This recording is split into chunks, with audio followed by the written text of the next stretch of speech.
교통경찰대가 고급 SUV 차량을 역차선 주행 혐의로 멈추었습니다.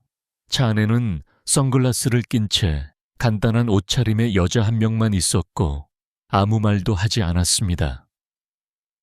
그저 휴대전화만 건네주고 있었습니다. 그녀의 이름을 아는 사람은 아무도 없었고 그녀도 아무런 반응을 보이지 않았다. 30분 후 교통경찰 전체가 긴급히 소집되었습니다. 도심경찰본부는 흔들렸다. 감독님께서 직접 물으셨습니다. 국방부 장관 부인의 호위차를 만지도록 허락한 사람은 누구입니까? 저 여자애는 누구야? 왜 한 사람의 조용한 시선 때문에 전체 체계가 떨려야 합니까? 서울 오후 1시 14분 광화문 중앙사거리. 이른 아침 햇살이 유리로 덮인 고층 빌딩에 그림자를 드리우고 깜빡이는 빨간색과 노란색 신호등을 반사했습니다. 사람들이 줄지어 서성이는 소리, 자동차 경적 소리, 급브레이크 소리, 배달원의 외침 소리, 마치 혼란스러운 조화와도 같습니다. 교차로에서는 교통경찰 5팀이 교통 흐름을 조정하는 임무를 맡고 있습니다. 29도의 더위 속에서 땀이 반사 갑옷을 통해 흐릅니다. 박도규 중위는 32세로 진지한 표정의 원칙주의자로 유명하며 주요 경비를 맡고 있습니다.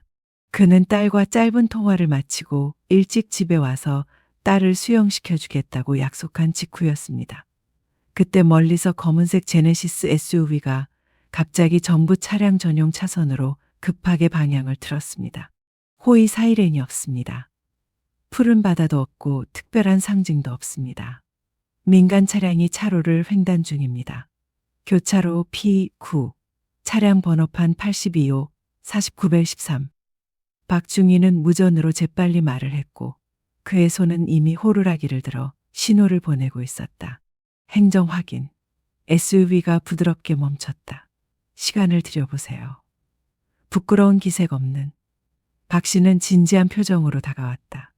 또 다른 경찰관이 사건을 추적하여 고프로로 촬영했습니다. 차의 창문이 천천히 내려갔다. 운전자가 없습니다. 운전석에는 소녀가 앉아 있습니다. 흰색 셔츠, 손목에 찬 가죽시계, 낮은 빵머리, 얼굴의 절반을 가릴 수 있는 큰 선글라스를 착용하세요. 박 씨는 고개를 살짝 숙이고 차분하면서도 단호한 목소리로 말했다. 부인, 차량이 방금 주 차량 행렬 차로에 진입했습니다. 운전면허증과 차량 등록증을 확인해야 합니다. 소녀는 대답하지 않았다. 그녀는 조수석으로 돌아서서 로고가 없는 검은색 휴대전화를 꺼냈다. 화면을 만지지 말고 프로그래밍된 대로 측면 버튼만 누르세요. 그녀는 아무 말도 하지 않고 창밖으로 휴대전화를 내밀었다. 박 씨는 망설였다. 이는 정상적인 반응이 아닙니다. 권위주의적이지 않음. 걱정하지 마세요. 무례한 게 아니에요. 그냥 너무 차분해요. 그는 전화기를 흘끗 보았다. 화면에 통화가 연결되기를 기다리고 있습니다. 이름은 표시되지 않고 문자 코드만 표시됩니다. 세사 DGHC 우선 채널 3초 보안 수준 2. 어떤 이유에서인지 박 씨의 등에 땀이 나기 시작했다. 그는 그런 보안 코드가 적힌 전화를 본 적이 없었습니다. 하지만 원칙은 여전히 시원칙입니다. 죄송합니다. 본인 확인 없이는 시민 단말기에서 전화를 받을 수 없습니다. 박 씨는 목소리를 굳게 유지하려고 노력했다. 그 소녀는 손을 뒤로 빼지 않았다. 전화는 아직 안 돼요. 통화가 자동으로 스피커폰 모드로 전환됩니다. 여성의 목소리가 울려 퍼졌습니다. 크지도 않고 높지도 않았지만 주변의 교통 경적 소리를 잠재울 만큼 차갑습니다. 전략적 경로입니다. 부대명, 지휘 코드, 위치, 30분 후에 보고하십시오. 확인도 없고 더 이상의 질문도 없고 설명도 없습니다. 딸깍 하는 소리, 통화가 종료되었습니다. 박 씨는 그 자리에 꼼짝도 하지 않았다. 고프로 카메라맨도 카메라를 껐습니다. 동료들의 눈은 점차 그에게로 향했다. 지시를 기다리는 듯했다. 우리는 기록을 세웁니다. 김 선장은 무전기로 말했다. 차량에는 정부 휘장도 특혜도 없습니다. 교통 정지 명령도 없습니다. 평소처럼 진행하십시오. 박 씨는 고개를 끄덕였다. 그는 다른 2명의 경찰관에게 도움을 요청했다. 소녀는 조용히 휴대전화를 접어서 조수석에 다시 놓았다. 저항이 없습니다. 차에서 나오라는 말을 듣자 그녀는 시키는 대로 했습니다. 마치 모든 동작을 외운 것처럼 행동했습니다. 하지만 그 검은 안경 너머의 눈은 바다처럼 차갑고 깊었습니다. 차량은 봉쇄되어 주차장으로 견인되었습니다. 회의록이 작성되었습니다. 그 소녀는 더 이상 아무 말도 하지 않았다. 떠나기 전 그녀는 고개를 숙였습니다. 정확히 15도 각도로요. 완벽한 예의의 표시이자 아무도 눈치채지 못한 마지막 경고였습니다. 검은색 SUV 차량이 광화문 교차로에서 출발한 지 불과 몇 분 만에 압류가 퍼지기 시작했습니다. 조용하지만 정확하게 마치 지면을 흐르는 전류와 같았습니다. 사이렌 소리도 없고 비상경보도 없고 테러 공격이나 대형 사고 발생 시 일반적으로 나타나는 빨간색 경고도 없습니다. 로고가 없는 휴대전화에서 나오는 조용한 신호만 있을 뿐입니다. 국방부 전략조정센터의 천장 조명이 3번 은빛 흰색으로 반짝였다. 정부 내에서 극소수만이 그 의미를 아는 색깔, 최고 기밀 우선 코드, 보호 레벨 1. 해외에서 수많은 은밀 작전을 지휘했던 권민재 소장이 즉시 테이블에서 일어섰다. 그는 비서를 기다리지 않고 재빨리 화면을 쳐다봤다. 그 위에 코드가 자동으로 표시됩니다. ZEDGHC 활성화, 인증장치, 소유자, 위치, 광화문, 상태, 차량 압수 저항 없음. 그로부터 몇 초 후 국방부, 중앙정보부, 청와대 간의 내부 통신망이 이중 암호화 채널을 통해 즉시 개방되었습니다. 긴급 회의도 없고 성명도 없습니다. 총소리 같은 짧은 명령만 스케줄을 취소해 주세요. 감독님. 감광은 사거리 위성 추적이 필요하다. EBU 레벨 인라인 응답을 활성화합니다. 그 지역의 교통경찰을 담당하는 사람은 누구입니까? 동시에 서울경찰청 회의실에서는 방금 잠긴 회의실에서 경위와 5반 교통경찰 전원이 검은 정장을 입은 남자와 마주보며 앉아 있었다. 그 남자는 명찰도 계급도 없었다. 그는 두꺼운 줄을 테이블 위에 올려놓았고 그의 목소리는 로봇처럼 차분했지만 그의 눈은 칼날 같았다. 잘못된 차를 세웠어요. 일반 차량도 아니고 소형 공무원도 아니고요.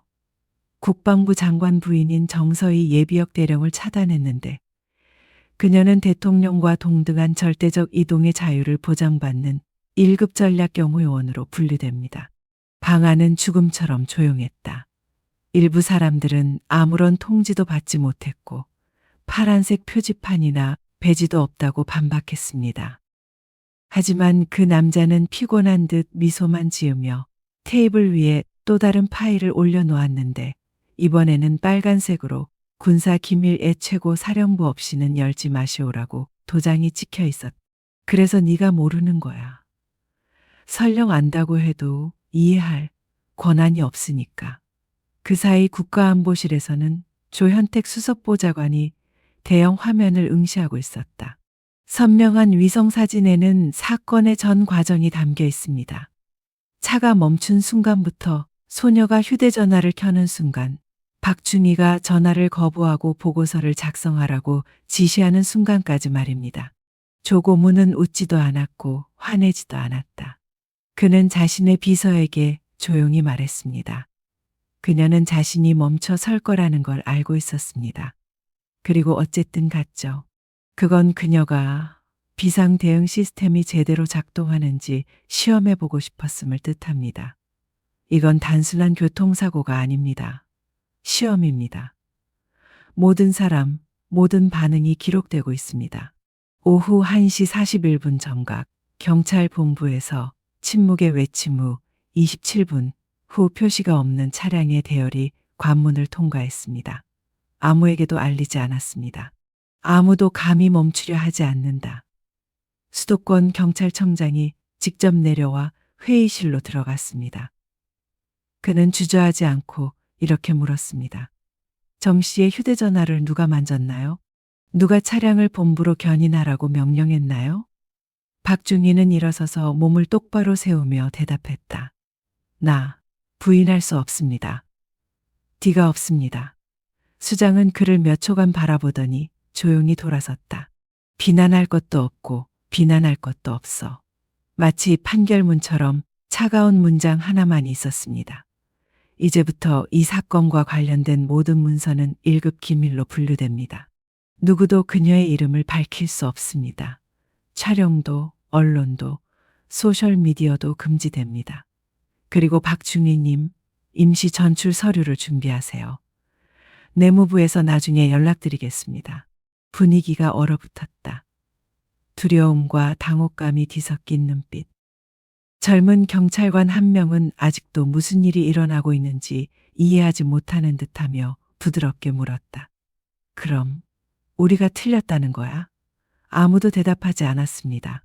오직 박 씨만이 움직이지 않고 서 있는 채로 전화 통화에서 들려오는 말을 머릿속에서 들었다. 확인도 없고 더 이상의 질문도 없고 설명도 없습니다.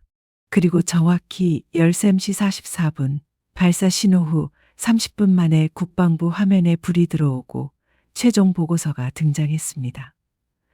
응답 코드 제4TGGG 활성화가 성공했습니다. 전체 시스템 응답 시간 5분 23초, 준수율 97%, 아래는 한 사람에게만 보낸 내부 메시지입니다. 제영서희, 시스템은 아직 사용 가능합니다. 그리고 당신은 여전히 실학 가장 중요한 연결고리입니다. 평범한 택시 뒷좌석에 앉은 소녀는 조용히 책을 읽고 나서 휴대전화를 접고 마치 모든 것이 자신의 계산에 맞는다는 듯이 살짝 미소를 지었다. 서울의 어느 추운 이른 아침, 높은 유리 고층 빌딩을 지나가는 안개 속에 도시가 잠들어 있을 때 국방부 최상층에서 비공개 회의가 소집되었습니다. 공지 없음, 소통이 없습니다. 단 한 줄의 정보도 유출되지 않았습니다. 회의실에 있던 사람들은 모두 고위 군부 출신의 친숙한 얼굴들이었다. 그들은 국가 기밀을 살아가며 살아가는데 익숙한 사람들이었다. 대형 스크린에는 불과 30분 전만 해도 전체 시스템을 반응하게 만들었던 여자, 정서희의 초상화가 떠 있었다. 검은색 SUV를 탄 여성이 서울 한복판에서 멈춰 섰는데 아무 말도 하지 않고 저항도 하지 않고 그저 조용히만 있었습니다. 그리고 시스템이 그녀를 대신해 반응하도록 두었습니다. 그녀의 개인 정보는 줄마다 공개되었습니다. 전직 육군 대령으로 한때 최고 비밀 특수부대 부사령관을 지냈습니다. 해외에서 진행된 많은 캠페인에 참여했는데 그중 일부는 어떤 공식 문서에도 언급되지 않았습니다. 군 기록에 따르면 그녀의 이름은 국가 최고 영예를 수여받은 사람들의 이름과 나란히 기록되어 있지만 언론에서는 그녀의 얼굴을 아는 사람이 거의 없고 그녀에 대해 들어본 적도 없습니다. 그리고 2017년 중동에서 특수임무를 마친 직후 그녀는 갑자기 전역을 요청했습니다. 작별 파티는 없습니다. 기자회견이 없습니다. 아무런 경고 신호도 없었습니다. 남은 것은 간단한 선언뿐입니다. 나는 내 역할을 다했습니다. 얼마 지나지 않아 그녀는 현직 국방부 장관과 결혼했습니다. 이 결혼은 많은 사람을 놀라게 했는데 신분 차이 때문이 아니라 그녀가 아직 살아있다고 생각하는 사람이 아무도 없었기 때문입니다. 그녀를 아는 사람들은 그녀가 자신을 희생했거나 정치와 군사 생활에서 영구히 물러났다고 생각했습니다. 하지만 그녀는 여전히 그 자리에 있으며 모든 보안 대응 전략 뒤에 숨어서 시스템의 위기가 닥치면 궁극적인 보험사 역할을 하고 있는 것으로 밝혀졌습니다. 국가안보보좌관은 조심스럽게 파일을 닫았고 그의 눈은 걱정을 감출 수 없었다. 그녀는 단순히 반응 속도를 시험하는 게 아닙니다. 취약점을 파고드는 거죠. 감금 취약점이 발견되었습니다. 보안 조정 시스템의 중앙 지점이 손상되었습니다. 방위 산업 대기업의 지원을 받는 정치인 집단이 군과 내무부 간의 데이터 흐름을 비밀리에 통제하려고 시도하고 있습니다. 처음은 아니죠. 하지만 이번이 처음으로 그들이 폭로된 것입니다. 단지 말없는 여성의 차를 실수로 멈췄다는 이유만으로요. 서초구의 한적한 아파트에서 정서인은 나무 테이블에 앉아 따뜻한 차 한 잔을 여전히 들고 있었다. 그녀는 아무 일도 없었던 것처럼 침착했다. 테이블 위에는 기술 보고서가 가득 담긴 두꺼운 문서들이 놓여 있었습니다. 하지만 정교한 컴퓨터도 없고 암호 해독 소프트웨어도 없이 직감과 경험 그리고 몇 개의 개인 기기만으로 그녀는 정부 내부의 조작 세력에 의해 악용되고 있던 내부 정보 유출 경로를 추적했습니다. 그녀는 잘 알고 있었습니다. 그녀가 국방부 장관인 남편에게 직접 보고를 하면 소위 정치적 안정이라는 이유로 모든 것이 억압될 것이라는 것을요.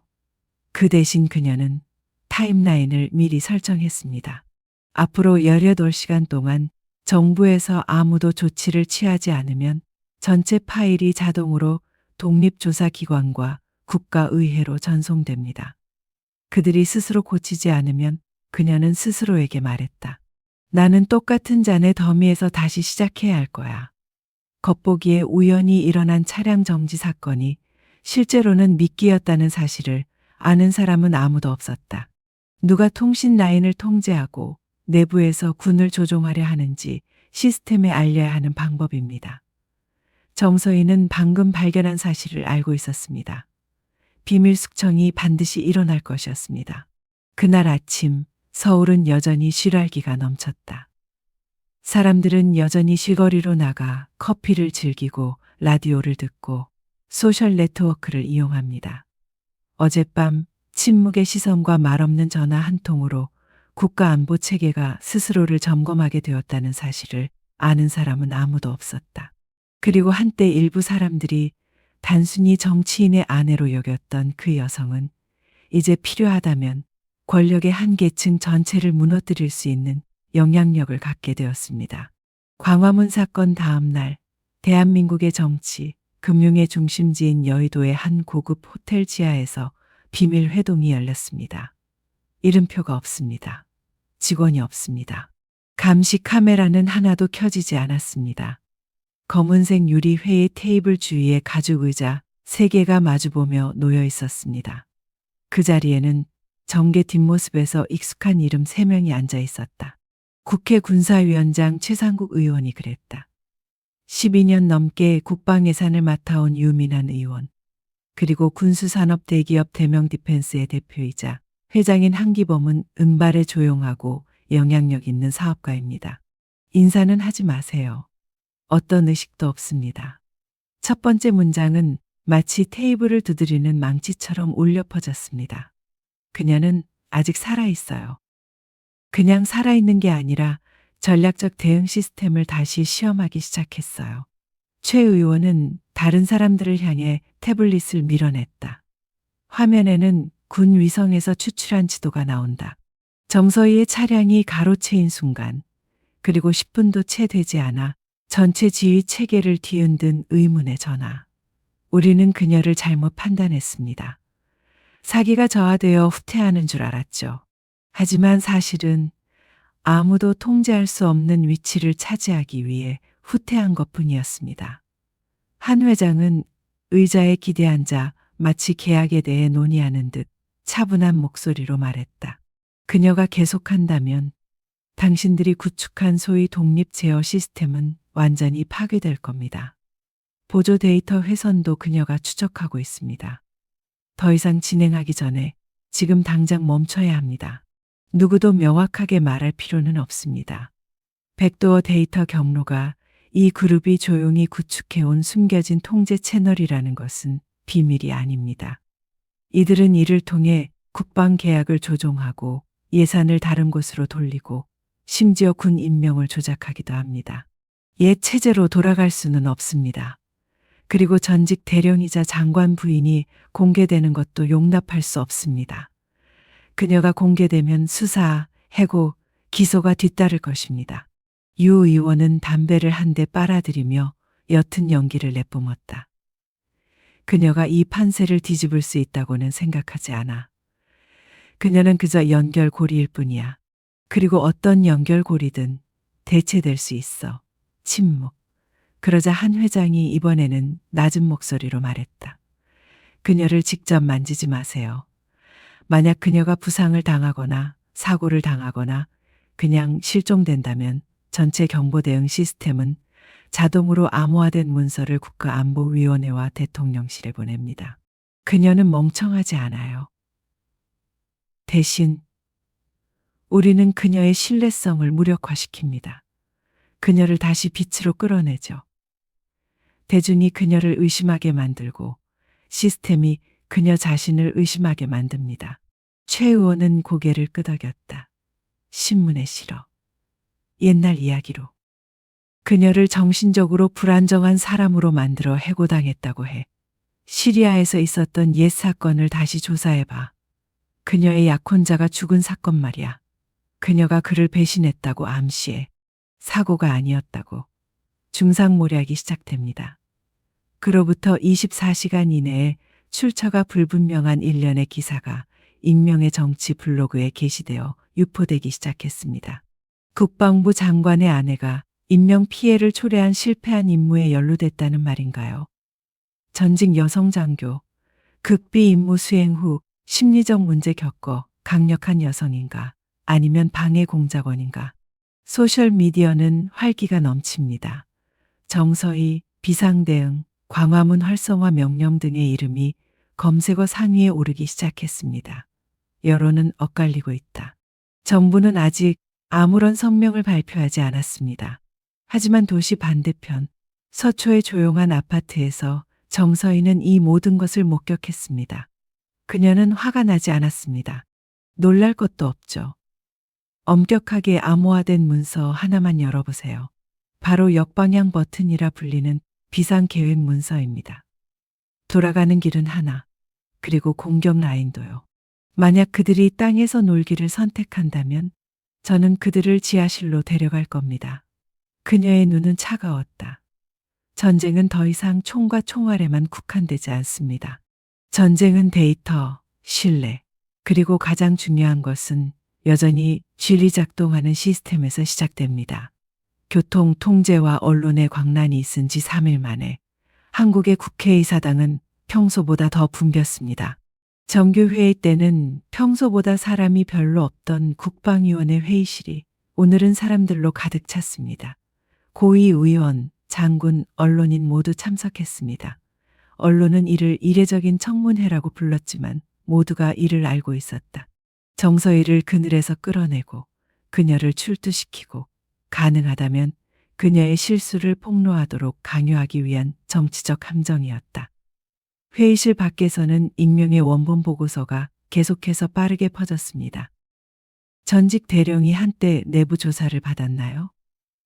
그녀가 전장에서 동료들의 죽음에 연루되었나요?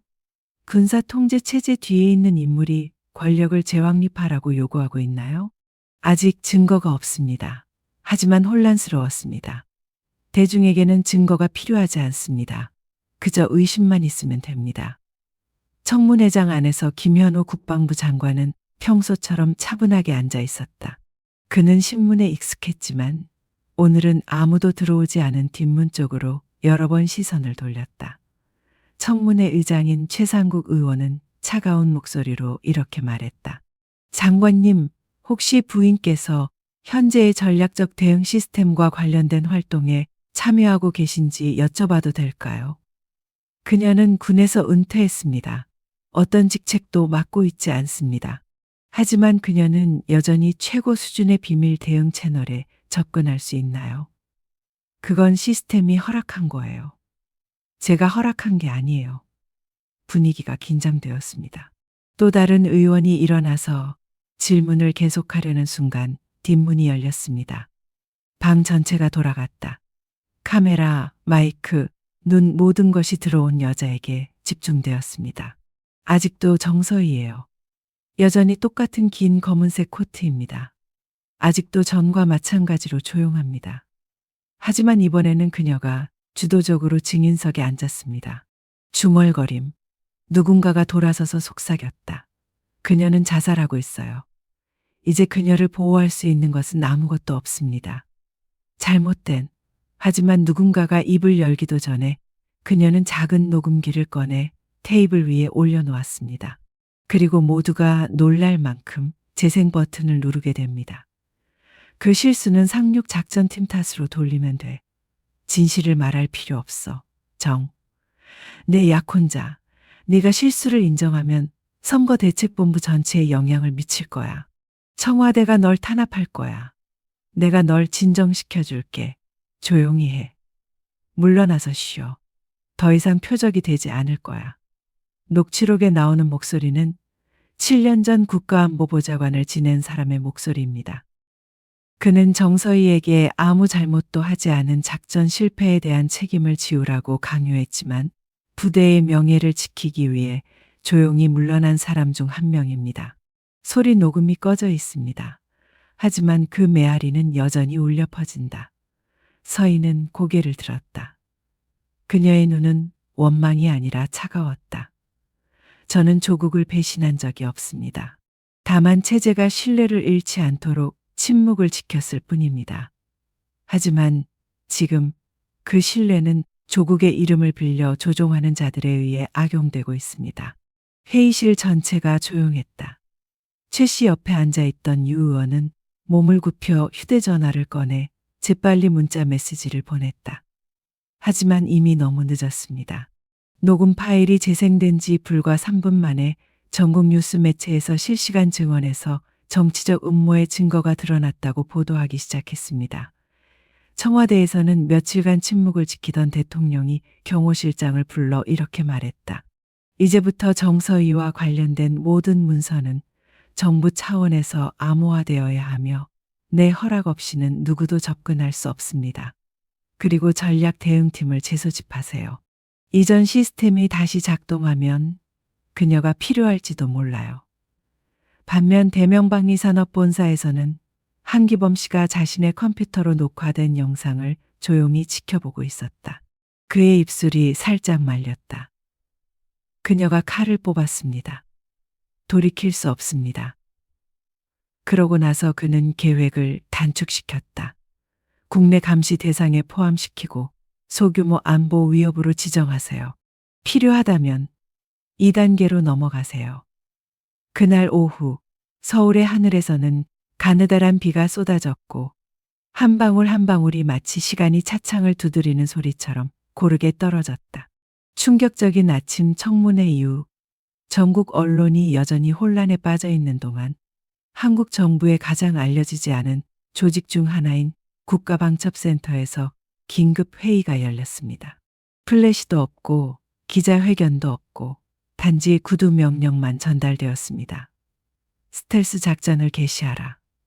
목표, 정서희, 분류, 레벨 3 소프트 보안 위협. 목표물은 여론에 접근할 수 없고 군사 자료에 접근할 수 없으며 기밀 문서에도 접근할 수 없습니다. 공청회가 열린 지 12시간 만에 그녀의 이름은 정부 시스템에서 사라졌습니다. 고도의 보안 액세스 카드가 비활성화되었습니다. 10년간의 근무에 대한 전략적 기여, 기록은 인트라넷에서 삭제됩니다.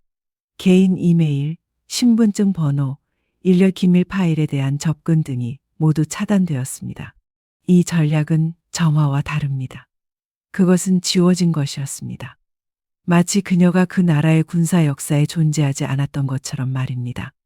서초의 아파트에서 서희는 중요한 데이터가 사라진 것을 발견하고 게임의 규칙이 바뀌었다는 것을 알게 됩니다. 노트북에 이상한 메시지가 표시됩니다. 데이터에 액세스할 수 없습니다. 시스템에 사용자가 없습니다. 얼마 지나지 않아 그녀는 서명도 없고 출처도 없는 단 하나의 메시지를 받았습니다. 시작됐어. 옛집으로 돌아가지 마. 아무에게도 전화하지 마. 혹시 문서가 있다면 즉시 백업해두렴. 발신자, 사막 42 작전에서 목숨을 잃은 전직 보안 요원. 다른 선택의 여지가 없자 그녀는 군에 있을 때 설정해둔 백업 프로토콜인 나이트, 윈드 모드를 작동시켰습니다. 이 파일은 오프라인 하드 드라이브에 있으며 돌아가신 부모님 집의 조각상에 보관되어 있습니다. 그녀는 교회로 돌아갔다. 비가 경고처럼 차를 강타했다. 하지만 그녀가 도착하자마자 오래된 집이 약탈당한 것을 발견했습니다. 강제 침입의 흔적은 없었다. 모든 것이 정리되었습니다. 동네 사람들은 아무도 활동을 보지 못했습니다. 하지만 그녀를 놀라게 한 것은 손실된 데이터가 아니라 벽에 걸려 있던 부모님 사진이 가짜 사진으로 바뀌었다는 사실이었습니다. 그녀 뒤에 있는 사람들은 그녀를 지우고 싶어 하는 게 아니라 그녀를 다시 쓰고 싶어 합니다. 한편 강남의 한적한 곳에서는 한기범이 후원하는 뒷받침 반응 모임이 비공개 회의를 열었다. 한 젊은 고문은 이렇게 보고했습니다. 초기 단계는 완료되었습니다. 그녀의 모든 연락 담당자는 감시 중입니다. 접근하는 사람은 누구든 잠재적 유출자라는 코드를 받게 될 것입니다. 하는 고개를 끄덕이며 낮은 목소리로 말했다. 서인은 언론에 굴복할 수 없습니다. 그녀는 전장에서 살아남았고 정치적 희생 명령에서도 살아남았습니다. 그녀를 지우려면 시스템 전체가 그녀를 인정하지 않아야 합니다. 추가 계획이 활성화되었습니다. 시리아에서 특수부대원으로 활동했던 사실을 폭로했다는 가짜 뉴스 기사를 만들어냈고 다른 전직 장교를 TV에 출연시켜 정신적 불안정에 대해 이야기하게 했습니다. 가장 중요한 것은 그녀의 남편, 즉 국방부 장관을 의심하게 만들거나 아니면 아내에 대한 보호를 철회하겠다고 공개적으로 선언하도록 강요하는 것입니다. 그렇게 되면 그녀는 더 이상 아무런 보호막도 받지 못하게 될 것입니다. 그날 밤 한강 근처의 임시 아파트에서 서인은 죽은 동지, 즉 전 약혼자가 보낸 오래된 편지를 펼친다. 손으로 쓴 글은 단 한 줄뿐이었습니다. 어느 날 당신이 보호하는 조직의 등을 돌리게 되더라도 두려워하지 마세요. 진실에는 여권이 필요 없습니다. 그녀는 머리카락에서 흘러내리는 빗물을 닦고 조용히 프로젝터를 켰다. 화면에는 다음과 같은 최종 비상 계획이 표시됩니다. 카운터 스트라이크 A1단계, 내부 방어 조작 네트워크 폭로. 첫 번째 타깃, 한기범. 그러기 위해 그녀에게 필요한 사람은 단 한 명. 박중희, 그녀의 차를 실수로 멈춘 적이 있는 젊은 교통경찰관입니다. 강등 위협 속에서도 옳은 일을 하려는 용기를 가진 남자. 이제 막 어두워지고 있었고 반포대교 근처는 축축한 안개로 뒤덮여 있었고 강둑에 있는 카페들에서 나오는 노란 불빛이 보였습니다. 주차장 근처 은밀한 구석에는 최근 호송 차량을 방해하며 비윤리적인 행위를 한 혐의로 전출된 교통경찰 박준영 경위가 난간에 기대어 조용히 기다리고 있었다. 그는 왜 여기에 왔는지 몰랐지만 그의 휴대폰에 익명의 메시지가 도착했다는 사실만은 알았습니다. 마지막으로 당신이 옳은 일을 하기로 선택했을 때 당신은 강등당했습니다. 아직도 정의를 위해 싸우고 싶다면 오후 8시 반포대교로 오세요. 마지막 기회입니다. 깜빡이는 가로등 불빛 아래 검은색 코트를 입은 여자의 실루엣이 나타나자 박 씨는 곧바로 그녀를 알아보았다. 바로 그녀였다. 그의 팀 전체를 조사하게 만든 여자. 그 여자는 목소리를 높이지 않았지만 그녀 때문에 온 시스템이 흔들렸습니다. 나는 당신이 누구인지 알아요. 박 씨가 약간 쉰 목소리로 말했다. 그리고 저는 이 게임에서 아무런 가치도 없어요. 서인은 피곤하면서도 차가운 눈으로 그를 바라보았다. 잘 됐네요. 영웅은 필요 없잖아요. 증인이 필요하거든요. 그녀는 그에게 작은 하드 드라이브를 건네주었다. 여기 군사 계약 라우팅 데이터가 유출되었습니다. 절대 시스템에 유출되어서는 안 될 정보입니다. 하지만 누군가 보조 경로를 통해 조작했습니다. 이 정보를 한 사람에게 전달해 주시고 스스로를 보호해 주십시오. 박 씨는 당황한 듯 뒤로 물러섰다. 저는 교통경찰이지 비밀요원이 아닙니다. 차가 역차선으로 가는 걸 보고 차를 세웠을 뿐입니다. 서희가 말을 가로채며 처음으로 목소리를 조금 높였다. 그래서 널 고른 거야. 넌 지켜야 할 자리가 없으니까. 아무도 네가 반격할 거라고 생각하지 않잖아. 그리고 그때가 바로 그들이 취약해질 때지. 잠시의 침묵. 마침내 박 씨는 고개를 끄덕였다. 그가 모든 것을 이해한다는 것은 아닙니다. 하지만 본능은 이렇게 말했습니다. 거절한다면 그는 그녀가 가장 필요할 때 등을 돌렸다는 느낌으로 영원히 살게 될 것이었습니다. 이때 대통령실에서는 김현우 장관이 따로 소환됐다. 폐쇄된 회의실에서 대통령은 솔직하게 대답했다. 아내와 거리를 두세요. 적어도 명목상으로는요. 김 씨는 눈살을 찌푸렸다. 내가 그렇게 한다면 나는 그녀가 유죄라고 믿는다는 뜻이야. 우리는 유죄 판결을 내리는 게 아닙니다. 그저 이미지만 유지하는 겁니다. 형기가 끝나고도 여기 앉아 있고 싶으면 침묵을 선택하세요. 외부에서는 언론이 추측하기 시작했습니다. 장관이 사임할까요? 그들의 가족 사이에 의견 차이가 있나요? 하지만 김현우는 명확한 결심을 하고 회의실을 나갔다. 후퇴는 없다. 아내와 공개적으로 헤어지지 마세요. 대신 그는 국가안보데이터센터를 재소집할 것을 명령했고 수년 만에 처음으로 자신이 가로챈 데이터 훼손을 조사해달라고 요청했다. 바로 서희가 원하던 바였다. 김 씨는 보좌관에게 남편으로서 그녀를 보호할 수 없다면 군인으로서 그녀를 보호하겠다고 말했다. 그날 밤 박준영은 서희가 언급한 연락처가 있는 대전으로 돌아가는 야간 열차에 탑승했지만 누군가가 자신을 미행하고 있다는 사실을 전혀 몰랐다.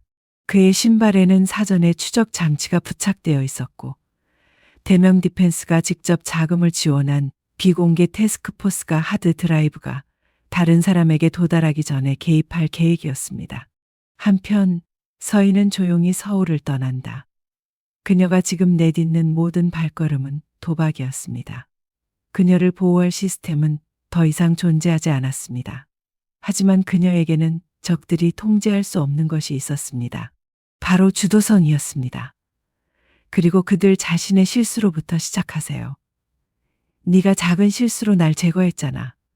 내가 그 실수를 이용해서 숙청을 시작하겠어. 서울과 대전을 잇는 중령 터널은 밤에는 끝이 없어 보인다. 옅은 노란색 빛이 깜박거리며 이상한 리듬을 만들어냈는데 마치 시간 자체가 멈춘 것 같았다. 박준영 경위가 만남의 장소로 차를 몰고 가던 중 조수석 칸에 민감한 데이터가 담긴 하드드라이브가 숨겨져 있었습니다. 앞에 트럭이 갑자기 차선을 넘어 급히 움직일 때까지는 모든 것이 조용했습니다. 반사적으로 박 씨는 브레이크를 밟았다. 그런데 그 순간 터널 양쪽에서 갑자기 작업복을 입은 두 남자가 다가와 차문을 부술 수 있는 장치를 들고 있었습니다. 그는 즉시 이해했다. 이것은 강도가 아니었다. 이것은 데이터 복구입니다. 그리고 그 목표는 바로 당신입니다. 선택의 여지가 없자 그는 속도를 올리고 핸들을 옆으로 돌려 터널 벽을 가로질러 차를 밀어붙여 충분한 거리를 벌린 다음 타이어가 삐걱거리는 소리와 차가 차체에 부딪히는 소리를 뒤로 한 채 앞으로 돌진했습니다. 하지만 그는 몰랐다. 그의 뒤에서 또 다른 누군가가 양쪽을 지켜보고 있었다. 같은 시각 정서희는 속리산 산기슭에 있는 작은 나무방에 있었는데 이곳은 수년 전 중동전 당시 특수부대 장교들의 전략적 대피소였습니다. 그녀 앞에는 한때 군대 전체가 직무배반자로 단죄했던 그 남자가 서 있었다. 시리아에서 실종된 전우이자 조직이 해체되기 전 마지막 연결고리였던 하재숙 대위였다. 반군에게 위치 정보를 팔았다고 하던데 그들은 비난할 사람이 필요해. 넌 날 배신한 게 아니야. 넌 함정에 빠진 거야. 서희는 마른 남자의 눈을 들여다보았다. 한때 결연한 눈빛이었던 눈빛은 이제 조용해졌다. 증거가 있나요? 재석이 고개를 끄덕였다. 벽에서 오래되고 무거운 데이터 드라이브를 꺼내세요. 이것은 해당 위치가 노출되었을 당시 본부와 엔지니어링 팀 간의 통신 내용의 원본입니다. 코드명, 반사된 빛, 명령을 내린 건 네가 아니었어. 바로 최상국이었어. 당시 신호 분석 담당 중이었는데 데이터를 잘라내서 잘못된 좌표를 전송해서 상대편 반응을 시험해 본 거야.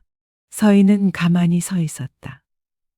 최상국 의원은 현재 국회 군사위원장으로 그녀를 불신임하는 캠페인을 주도하고 있으며 그가 바로 배신의 근원입니다. 우연이 아닙니다. 이는 10년 전 전략적 대응 시스템이 아직 시험 단계에 있을 때 만들어진 일련의 계획이었고 최 씨와 같은 경찰관들은 이를 정치적 도구로 몰래 조작하려고 했습니다. 박준영에게로 돌아와서 그는 대전의 만남 장소에 도착했습니다. 외부에 간판이 없는 오래된 자동차 수리점이었습니다. 그곳에서 그는 작업복을 입은 노인에게 하드 드라이브를 건넸습니다. 그러나 그의 목소리만 듣고도 박은 즉시 알 수 있었습니다. 이 노인은 평범한 사람이 아니었습니다. 여기 있는 내용이 공개되면 시스템이 폭발할 겁니다. 그 남자는 자신의 이름을 밝히지 않았습니다. 하지만 그 짧은 순간 그에게는 단 하나의 선택만이 남았습니다. 오늘 밤 이후로는 평생 감시받을 거야. 계속 일하기로 하면 교통경찰로 돌아갈 수 없어.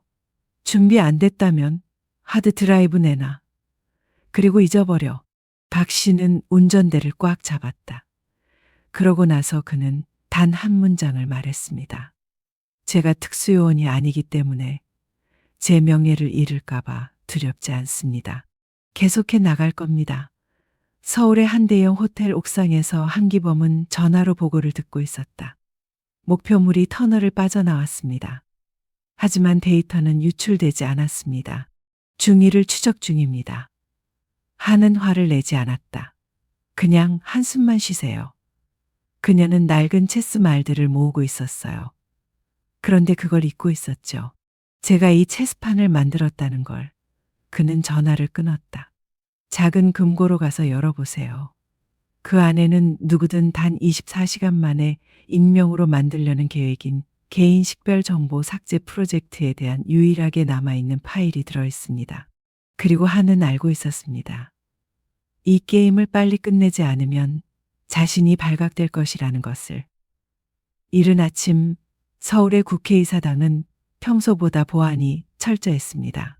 언론 보도 없음, 회의 일정이 게시되지 않았습니다. 하지만 대통령실과 국방부의 경호원들이 동시에 정치단지 주변에 나타났다. 내부 회의라는 명목으로 긴급회의가 열렸지만 실제로는 익명의 문건을 통해 기존 사건의 재수사와 최상국 의원의 역할 재심을 요구하는 특별심리였다. 문서 발송인 점서희. 박준영 경위는 공판에 참석하기 위해 가는 길에 하드 드라이브 사본과 녹음된 증언을 가져왔습니다. 그 옆에는 전체 시스템에서 명단에서 삭제된 하재숙 대위가 있었는데 그는 이제 시리아에서의 신호 조작에 대한 중요한 증거를 들고 있었습니다. 차 안에서 박 씨는 부드럽게 물었다. 만약 우리가 실패한다면 무슨 일이 일어날까요? 서희는 앞에 앉아 눈을 멀리 바라보았다. 적어도 이번에는 역사가 거짓으로 쓰여지지 않을 거야. 회의실에 나타난 최 의원은 깔끔한 검은색 정장을 입고 차분한 표정을 지었다.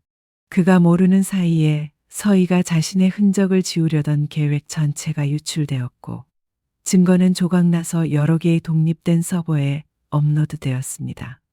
심리가 시작되면서 서희가 등장한다. 그녀의 신원이 전체 시스템에 의해 부인된 이후 처음으로 대중 앞에 모습을 드러낸 것이다. 그녀는 하드 드라이브를 테이블 위에 놓고 프레젠테이션 화면을 열었습니다. 그녀는 낮고 맑은 목소리로 이렇게 말하기 시작했습니다. 10년 전 시리아 전장의 자료를 보여드리겠습니다. 4명의 병사가 전사했고 저와 제 동료들은 책임을 져야 했습니다. 다음 녹취록에서는 누가 경로를 변경했고 그 이유는 무엇인지 확인하실 수 있습니다. 비디오가 재생됩니다. 최상국이 중위로 복무하던 시절의 목소리를 녹음한 것입니다. 가짜 좌표만 보내면 돼. 그놈들이 가로챌 수 있는지 확인하고 싶어.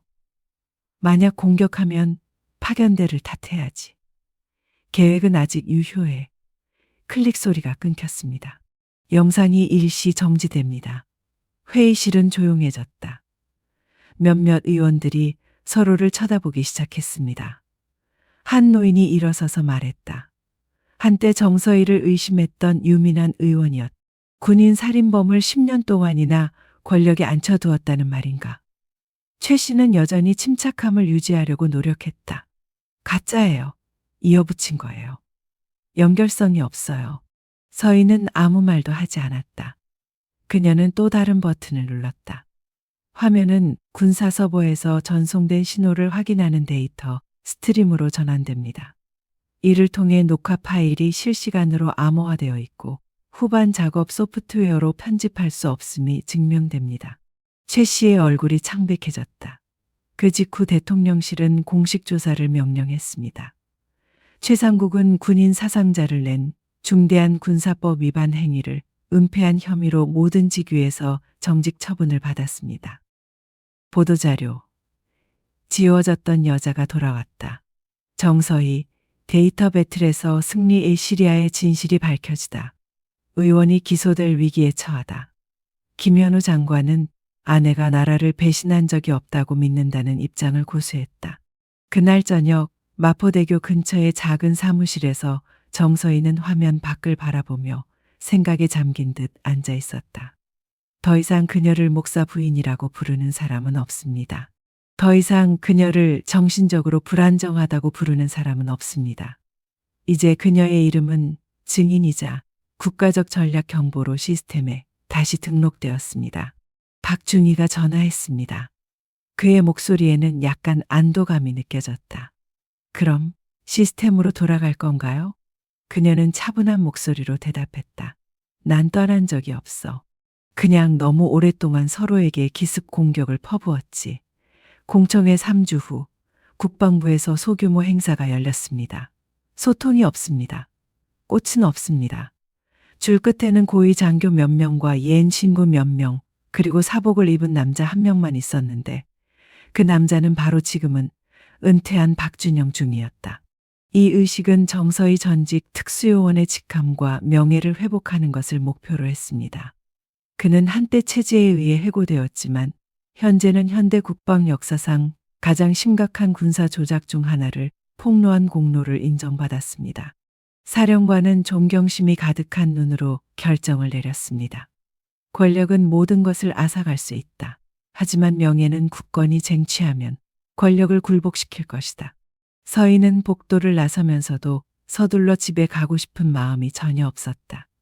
그녀는 옛 동지들이 묻힌 군인 묘지를 방문합니다. 정의가 실현되는 것을 볼 기회를 얻지 못한 동지들입니다. 그녀는 오래된 묘비에 손을 얹고 속삭였다. 우리는 알려질 필요가 없습니다. 단지 진실이 다시 묻히지 않기를 바랄 뿐입니다. 대명그룹의 고급 오피스텔에서 한기범은 직무정지 처분을 받고 조사를 받고 있다. 하지만 그는 침착함을 유지했습니다. 잃어버린 것은 그저 덮개일 뿐이었기 때문입니다. 그녀는 자신이 이겼다고 생각했어요. 하지만 그녀가 전략을 떠나면 누가 시스템을 감시하게 될까요? 그 사이에 다른 사람들도 등장하기 시작했습니다. 정계의 새로운 얼굴, 젊은 의원들이 군사 정보 공개, 내각 배우자 권력 감시, 개인적 관계를 통한 권력 조작 등에 대해 이야기하기 시작했습니다. 서희는 언론으로부터 칭찬을 받는다. 하지만 또한 의문이 제기되었습니다. 전직 군인이 우리의 정치 윤리를 맡게 해야 할까요? 저 여자는 너무 강하잖아. 누가 감독하고 있는 거야? 서희는 유엔 제네바 본부에서 특별 고문으로 초청받아 서울을 떠나기 전 마지막 밤 작은 식당에서 박준영을 다시 만난다. 드디어 떠났구나. 난 떠나지 않을 거야. 그냥 은퇴할 뿐이야. 하지만 내 옛말들은 절대 포기하지 않을 거야. 그는 아무 말 없이 그녀를 바라보았다. 그리고 이렇게 질문하세요. 그럼 결국 당신은 무엇을 간직하고 있나요? 서희는 밖을 바라보았다. 고요한 한강에 가로등이 반사되어 있었다. 교훈입니다. 적절한 침묵은 생명을 구할 수 있습니다. 하지만 오랜 침묵은 한 나라를 죽일 것입니다. 칼 1년 후 새로운 문서가 유출되었습니다. 조사 기자는 유리벽 2.01을 입붙은 파일을 받습니다. 정부가 AI를 이용해 실험 중인 시민 감시 시스템에 대한 내용입니다. 그리고 문서의 익명 작성자 섹션에는 서명이 하나뿐입니다. 제 이야기는 단순한 정치 드라마가 아니라 침묵이 항상 금은 아니라는 것을 일깨워주는 작품입니다. 때로는 침묵이 족쇄가 되기도 합니다. 텔 정의를 위해 폭발이 필요한 것이 아니라 목소리를 내는 것을 두려워하지 않는 사람들이 필요하다고 믿는다면 이 이야기를 공유하세요. 켈 웹드라마, 영화 또는 팟캐스트 시리즈로 만들고 싶으시다면 역사에 잊혀진 사람들의 역사를 다시 쓰는데 함께 해주세요.